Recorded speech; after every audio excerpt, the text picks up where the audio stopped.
સમય છું. સદીઓથી આ પૃથ્વી ઉપર પાંગરેલી સૃષ્ટિ અને માનવજાતને જોતો આવ્યો છું. સતયુગમાં મર્યાદા પુરુષોત્તમ શ્રી રામની લીલા, દ્વાપર યુગમાં પૂર્ણ પુરુષોત્તમ ભગવાન શ્રી કૃષ્ણની લીલાઓ મેં નિહાળી છે. હવે કળિયુગમાં પૃથ્વીના માણસોની લીલા હું નિહાળી રહ્યો છું. માનવ જીવનનું સંવર્ધન કરતી પ્રકૃતિ સાથે છેડછાડ કરી રહેલી માનવજાત સ્વયં નષ્ટ થવાના આરે પહોંચી ગઈ છે. ભૌતિક વિલાસિતાની પાછળ આંધળી દોટ મૂકતી માનવજાત હવે પૃથ્વી ઉપર પાંગરેલી વનસૃષ્ટિનો વિનાશ કરવા માંડી છે. આવો, હું તમને પાશ્ચાત્ય દેશ અમેરિકાની સફર કરાવું, જ્યાં વસેલા એક ભારતીયની વાત આપણે જોઈએ.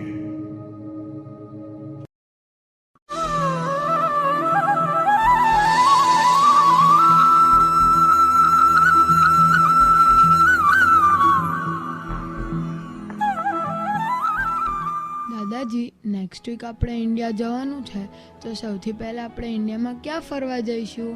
સૌથી પહેલા આપણે આપણા ગામ વલસાડ જઈશું. કેટલો સમય થઈ ગયો, હું વલસાડ નથી ગયો. મને મારા વલસાડની બહુ યાદ આવે છે. ઓકે, પણ તમે છેલ્લે વલસાડ ક્યારે ગયા હતા? બેટા, લગભગ 15 વર્ષ પહેલા હું વલસાડ ગયો હતો. પછી ત્યારથી અહીંયા જ છું. ઓહ, સો લોંગ ટાઈમ. પરંતુ દાદાજી, જરા મને એ તો કહો કે વલસાડમાં એવું તો શું છે જે સૌથી પહેલા આપણે વલસાડ જ જઈશું? અરે બેટા, વલસાડ મારી અને તારા પપ્પાની જન્મભૂમિ છે. ત્યાં અમે નાનાથી મોટા થયા, એટલે અમારા લોહીમાં વલસાડ રચ્યું પચ્યું છે. પણ આ બધું તને નહીં સમજ પડે. પણ વિશ્વાસ રાખ, તું પહોંચી જઈશ એટલે તને પણ ગમી જ જશે વલસાડ. ઓકે, પણ દાદાજી, તમે એમ કેમ કહી શકો કે મને પણ વલસાડ ગમી જ જશે? જો તને ફોરેસ્ટ ગમે છે ને? યસ, બહુ જ. હા, તો વલસાડ પણ એક મિની ફોરેસ્ટ જેવું જ છે. જ્યાં જુઓ ત્યાં જૂના મોટા ઘેઘુ વૃક્ષ. તને ખબર છે, વલસાડમાં એન્ટર થવા માટે મેઇન 4 રસ્તા છે, અને ચારે રસ્તા લીલાછમ ઝાડથી ઢંકાયેલા છે. તું એ રસ્તા પરથી જતો હોય તો તને જરા પણ તડકો ન લાગે. તેવા ઘેઘુ વૃક્ષથી આખો રોડ ઢંકાયેલો હોય છે, અને લાગે છે જાણે તું ફોરેસ્ટમાં જ ફરતો હોય. અને ત્યાં બધાના ઘર પાસે મોટા મોટા વૃક્ષો હોય છે.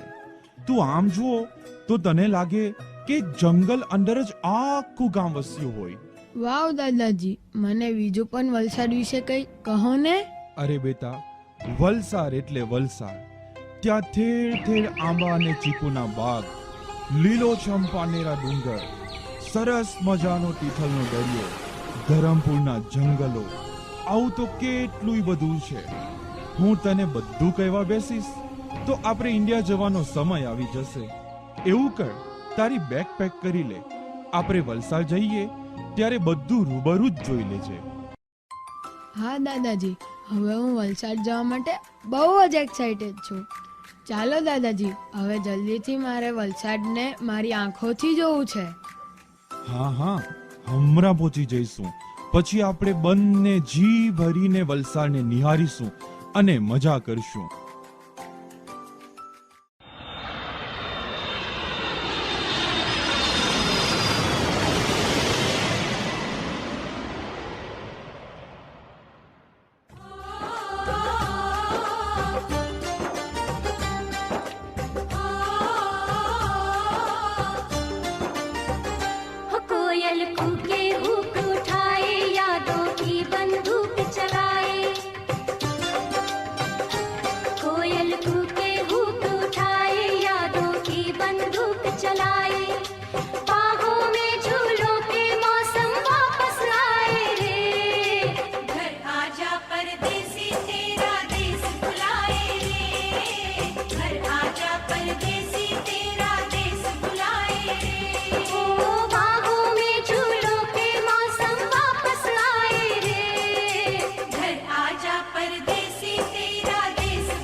દાદાજી, આપણે વલસાડ પહોંચી ગયા. અરે તું મને આ કઈ જગ્યાએ લઈ આવ્યો છે? આ વલસાડ નથી, આ બીજું જ કઈ શહેર છે. દાદા, આ વલસાડ જ છે. જુઓ, મેપમાં પણ અહીંયાનું જ બતાવે છે. ના, આ મેપમાં મને વિશ્વાસ નથી. એ ખોટું બતાવે છે. મારું વલસાડ આવું તો ના જ હોય.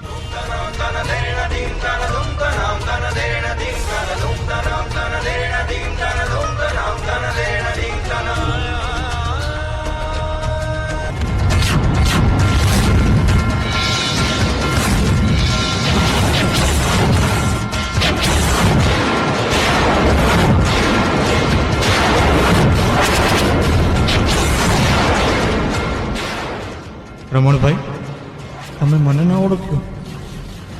હું વલસાડ જ છું.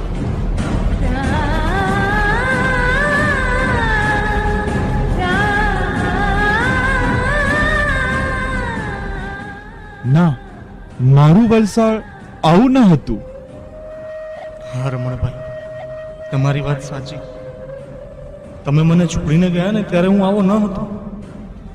પરંતુ આજે આ વાસ્તવિકતા છે કે મારી હાલત બહુ ખરાબ થઈ ચૂકી છે. પણ તારી આવી હાલત કરી કોણ?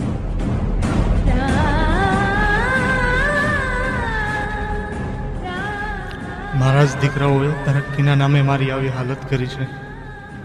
અને હું પ્રગતિ અને પ્રકૃતિના વચ્ચે અટવાઈ ગયો છું. મતલબ તો તમને શું સમજાવું રમણભાઈ? શ્વાસ લેવા માટે શુદ્ધ હવા જોઈએ છે ને, પણ હવે એમાં પણ ઝેર ફેલાવા લાગ્યું છે. મારા શરીરનું એક અંગ, હવા.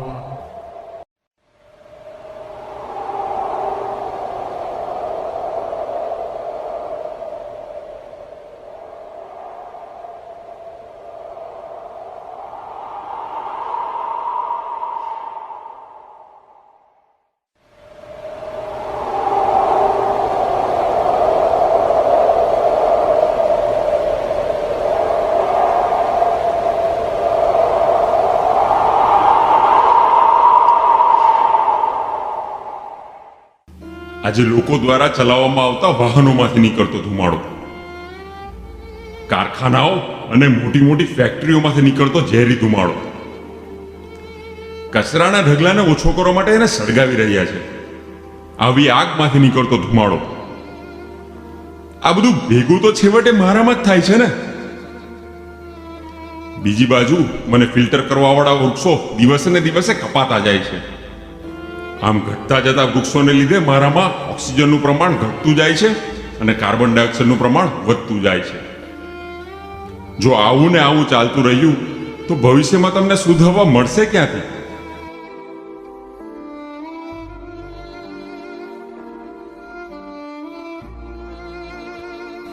તમને તરસ લાગે ત્યારે શુદ્ધ પાણી પહેલા યાદ આવે છે ને, પણ હવે એ પાણી પણ દૂષિત થવા લાગ્યું છે.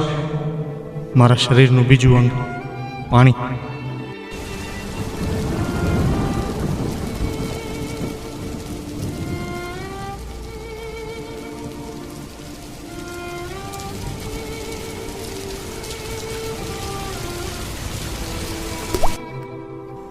આ મોટી મોટી ફેક્ટરીઓમાંથી નીકળતું કેમિકલ વાળું ઝેરી પાણી અને લોકોને વપરાશ કર્યા પછી નીકળતું ગંદુ પાણી છેવટે મારામાં આવીને જ ભળે છે અને મને પ્રદૂષિત કરે છે. સાથે સાથે વૃક્ષો ઓછા થવાથી સરેરાશ વરસાદ પણ ઓછો થવા લાગ્યો છે, જેથી મારામાં નવા તાજા પાણીનો ઉમેરો થતો જ નથી. જો મારામાં નવા તાજા પાણીનો ઉમેરો થશે નહીં તો તમે શુદ્ધ પાણી લાવશો ક્યાંથી?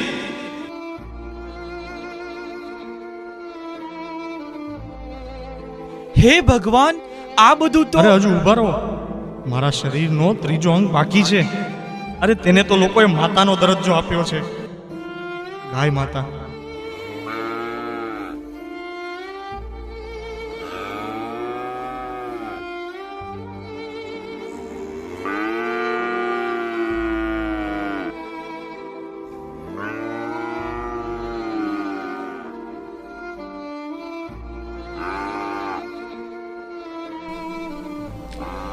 માં, તમે મને માનો દરજ્જો આપ્યો છે. આજે હું મારું જીવન જીવવા માટે ઘાસચારા પર જ નિર્ભર છું. પરંતુ આજે વૃક્ષો ઓછા થવા લાગ્યા છે. તેથી જ મારે પ્લાસ્ટિક યુક્ત કચરો ખાવા માટે મજબૂર થવું પડે છે. અને આવો પ્લાસ્ટિક યુક્ત ખોરાક ખાવાથી આજે હું તમને જે દૂધ આપું છું તે દૂધ ઝેર સમાન થતું જાય છે. અને આવો પ્લાસ્ટિક યુક્ત કચરો ખાવાથી મારું અસ્તિત્વ પણ જોખમમાં આવતું જાય છે. તો હું આપ સૌની માં કેવી રીતે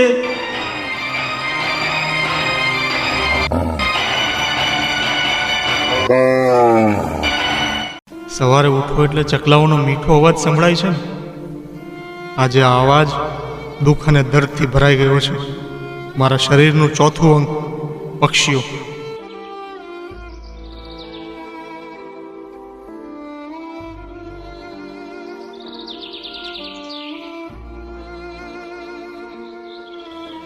અરે ઓ માનવજાત, જરા મારી બાજુ તો જુઓ. મારું તો રહેવાનું અને ખાવાનું જ વૃક્ષ પર આધારિત છે. તેમાં પણ તમે બધી જગ્યાએ વૃક્ષો કાપી મોટા મોટા બિલ્ડિંગો બનાવી દીધા છે, જેથી કરીને આજે અમારી જ પ્રજાતિની ઘણી બધી જાતિઓ વિનાશના આરાવીને ઊભી છે. અરે તેમાંથી તો કેટલાનો વિનાશ થઈ ચૂક્યો છે. સાથે સાથે મારી આજુબાજુમાં રહેતા મારા મિત્રો એટલે કે ખિસકોલી, વાંદરા, સાપ વગેરે આજે રહેવા માટે જગ્યા શોધે છે. છેવટે અમારે શહેરોમાં આવીને જ રહેવું પડશે અને તેના લીધે અમારા જીવનનું સંતુલન ખોરવાઈ જશે. જો આમને આમ ચાલતું રહ્યું તો વિચારી જુઓ અમારું થશે શું.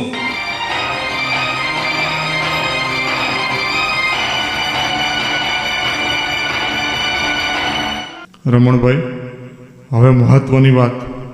હવે તો આ પરિસ્થિતિ માનવ સુધી પહોંચી છે.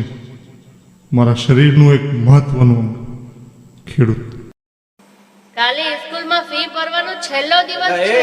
મારા વ્યાજના પૈસા ક્યારે આપે? હિસાબ ચૂકતે કર, નહીં તો નવું કરિયાણું નહીં મળે. શું સાંભળો છો? કરિયાણું લાવ્યા કે નહીં? ભૂખ લાગી છે.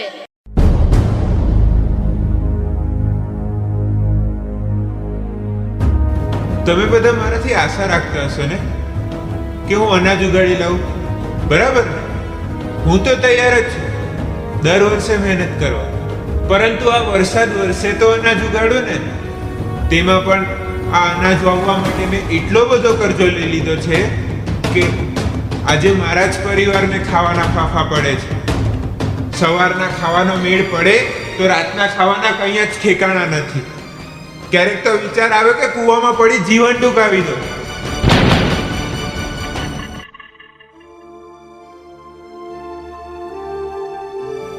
પરંતુ પરિવારનો ચહેરો જોઈને અટકી જાઉં છું. પરંતુ આવું ને આવું ચાલશે ક્યાં સુધી? એક બાજુ તમે વૃક્ષો કાપતા જાઓ છો, જેના લીધે કમોસમી વરસાદ પડતો જાય છે. અને જો વરસાદ જ નહીં પડે તો અનાજ આવશે ક્યાંથી? અને જો મારી જ પાસે અનાજ નહીં હોય તો તમે બધા ખાશો શું?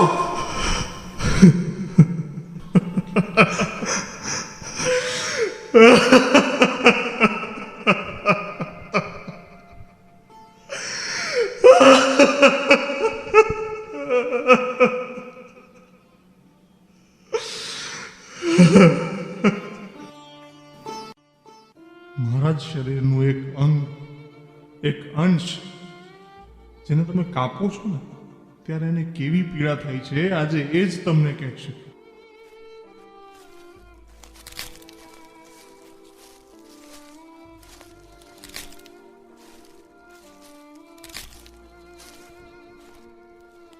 અત્યારે લોકોએ રસ્તા પહોળા કરવા અને બાંધકામના નામે મને આડે ધડ કાપ્યો છે. ચાલો, મેં માન્યું કે જરૂરિયાત હશે એટલે મને કાપ્યો, પરંતુ બીજા નવા વૃક્ષો વાવવા તો જોઈએ ને. વળી પાછું રસ્તાની બંને સાઈડ પર પણ છેલ્લે સુધી ડામર પાથરી દીધા કે જેથી કરીને આપમેળે ઉગતા વૃક્ષો માટે પણ કોઈ વિકલ્પ બચ્યો જ નથી. હા, હજી પણ અમુક એવી ખાલી જગ્યા છે કે જ્યાં હું ઉગી શકું છું, પરંતુ આ ક્રૂર માનવીથી એ પણ ન જોવાયું અને એ ખાલી જગ્યા પર કચરા અને પ્લાસ્ટિકના ઢગલે ઢગલા કરી દીધા છે. અમુક લોકો તો ફેશનના નામે એટલે કે પોતાના ઘર આંગણે કે દુકાનની આગળ ઉગેલા વૃક્ષોને પણ કાપી નાખે છે. અરે હવે તો લોકોએ ઘર આંગણા પણ સિમેન્ટ કોન્ક્રીટ વાળા કરી નાખ્યા કે જેથી જમીનમાં પાણી ઉતરતું ઓછું થયું અને તેના કારણે જમીનમાં પાણીનું સ્તર નીચે જવા લાગ્યું છે. તેથી મને પૂરું પાણી નથી મળતું. આવી બધી સમસ્યાઓના લીધે જ મારું અસ્તિત્વ મુશ્કેલીમાં મુકાઈ રહ્યું છે. તો હવે મારું થશે શું?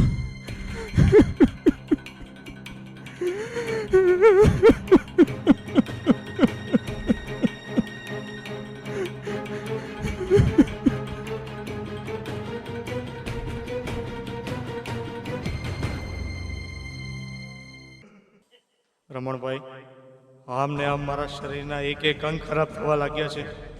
જોયું ને? અને આગળ તમને કહું તો સૌથી પહેલા વાત કરીએ કે હવા રોજ બરોજ પ્રદૂષિત થતી જાય છે.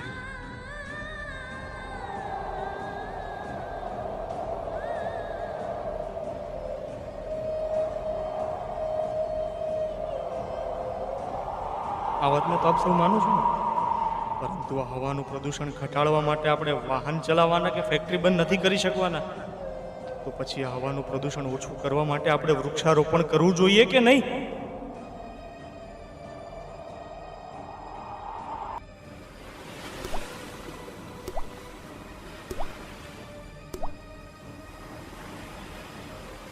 ત્યાર પછી વાત થઈ પાણીની. તો પાણી વરસાદ સિવાય ક્યાંથી આવશે? અને વરસાદ વૃક્ષો વગર આવે એ શક્ય નથી. જો આપ સૌ વૃક્ષો વાવશો તો વરસાદ થશે. વરસાદ થશે તો નદીમાં નવા જળનો ઉમેરો થશે અને નવા જળથી જ પાણીનું પ્રદૂષણ ઓછું થશે. તો બોલો, તાજા પાણી માટે તમે વૃક્ષો વાવશો કે નહીં?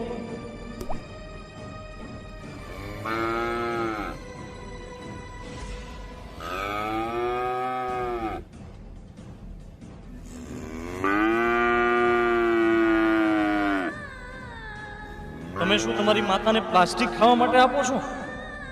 તો પછી આ ગાય માતાને કેમ પ્લાસ્ટિક ખાવા માટે મજબૂર કરો છો? જો તમે વૃક્ષો વાવશો તો વરસાદ પડશે.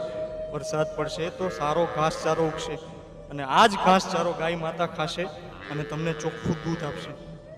તો બોલો, ચોખ્ખું દૂધ પીવા માટે તમે વૃક્ષારોપણ કરશો કે નહીં?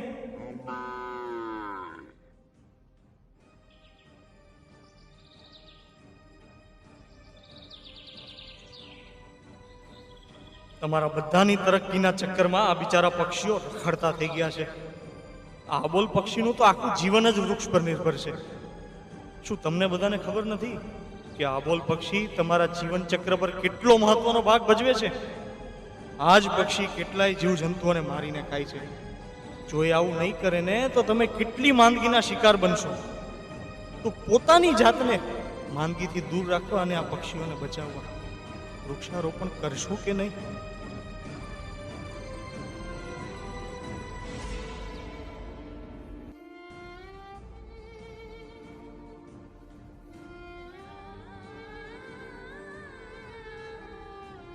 અરે મારા ભાઈઓ, આપ સૌને જીવન જીવવા માટે અનાજની જરૂર પડશે કે નહીં?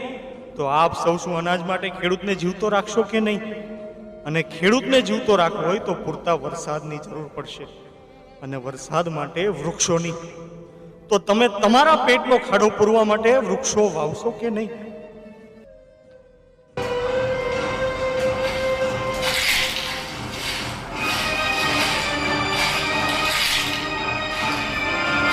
તમે મનમાં તો કહેતા હશો કે અમે દર વખતે ચોમાસામાં વૃક્ષારોપણ કરીએ છીએ, બરાબર ને? પણ મને હવે એ કહો કે કોઈ પણ માતા પિતા પોતાના બાળકને જન્મતા વેત જ તરછોડી દે છે, તો પછી તમે કેમ વૃક્ષોને રામ ભરોસે છોડી દો છો? જ્યાં સુધી તમારું બાળક મોટું ના થાય ત્યાં સુધી તમે એની સાડ સંભાળ લ્યો છો, તો આ વૃક્ષને વાવ્યા પછી કેમ છોડી દો છો?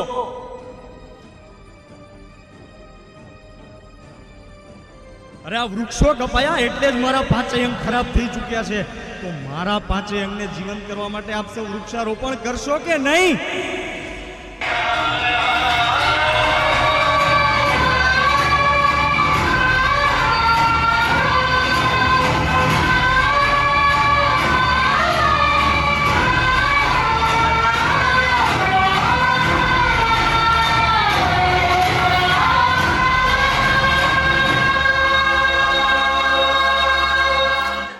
હું છું વલસાડ.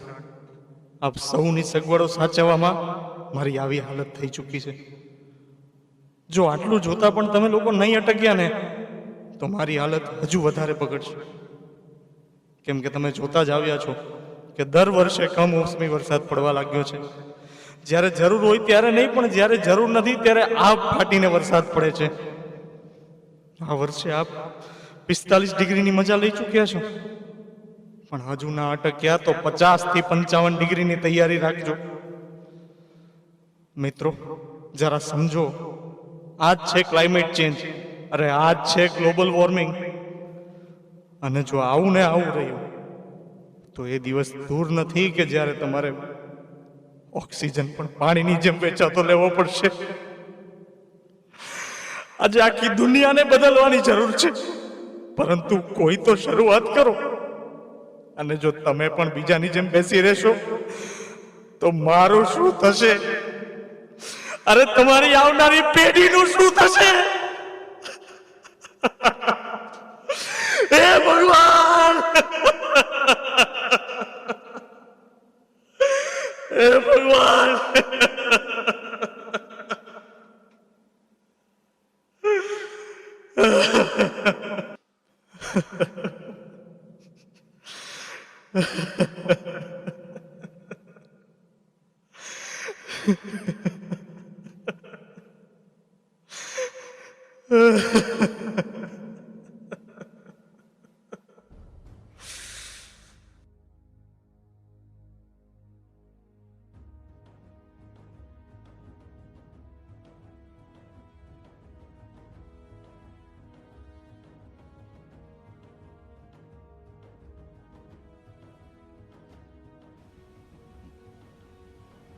અરે વલસાડ મિત્ર, તું મૂંઝાઈશ નહીં.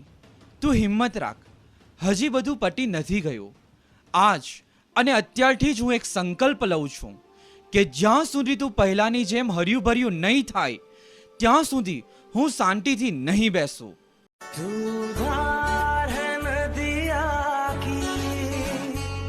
मैं तेरा किनारा हूँ, तू मेरा सहारा है, मैं तेरा सहारा हूँ. आँखों में समंदर है, आशाओं का पानी है. तू खुद की खोज में निकल, तो किस लिए हताश है? तो चल, तेरे वजूद की समय को भी तलाश है, समय को भी तलाश है. जो तुझसे लिपटी बेड़ियां, समझना इनको वस्त्र तू. ये बेड़ियां पिघाल के बना ले इनको शस्त्र तू, बना ले इनको शस्त्र तू. तो खुद की खोज में निकल, तो किस लिए हताश है? तो चल, तेरे वजूद की समय को भी तलाश है, समय को भी तलाश है.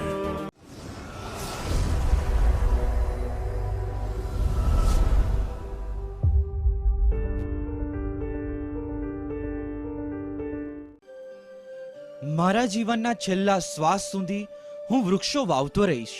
અને હા, માત્ર વૃક્ષો વાવીને છોડીશ નહીં, પરંતુ જ્યાં સુધી વૃક્ષો મોટા નહીં થાય ત્યાં સુધી હું એમની સંભાળ રાખીશ. અને મને વિશ્વાસ છે કે અહીંયા બેસેલા દરેક મહાનુભાવો વલસાડને ફરીથી હર્યું ભર્યું કરવાના મારા આ સંકલ્પમાં પૂરેપૂરો સાથ અને સહકાર આપશે. દાદાજી, હું પણ તમારા આ સંકલ્પને પૂર્ણ કરવા માટે પૂરો સાથ આપીશ.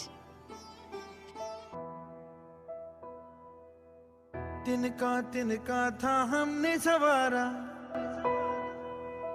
अपनी वो माटी और घर बारा, लुट रहा ये चमन अपना वतन, आंखों से अपनी लुट रहा ये चमन अपना वतन, आंखों से अपनी संकल्प बोल के हम तो निकल पड़े, हर द्वार खोल के गगन गए विजयी भव, विजयी भव, गगन गए विजयी भव।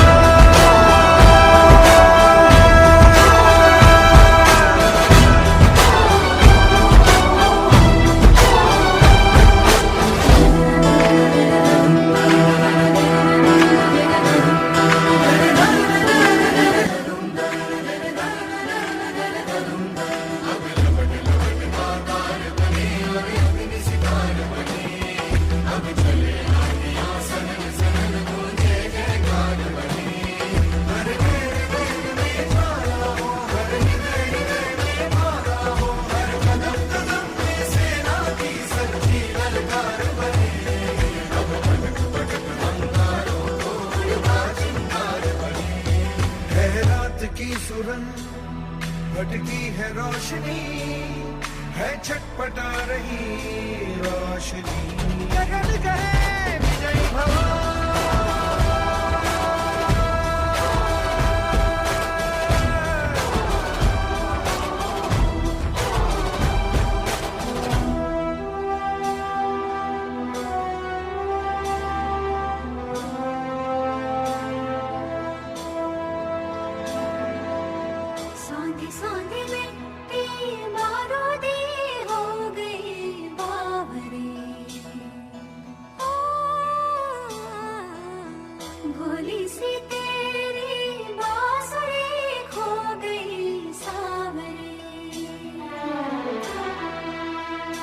घायल है तेरा जल, तू नदी है राह बदल, पानी बुलबुला रहा है कल कल कल, तू निकल, तू निकल। माटी ने तेरी आज पुकारा, धरती ये पूछे बारंबार, लुट रहा ये चमन तेरा वतन, आँखों से अपनी लुट रहा ये चमन तेरा वतन, आँखों से अपनी। संकल्प बोल के हम तो निकल पड़े, हर द्वार खोल के गगन कहे विजयी भव।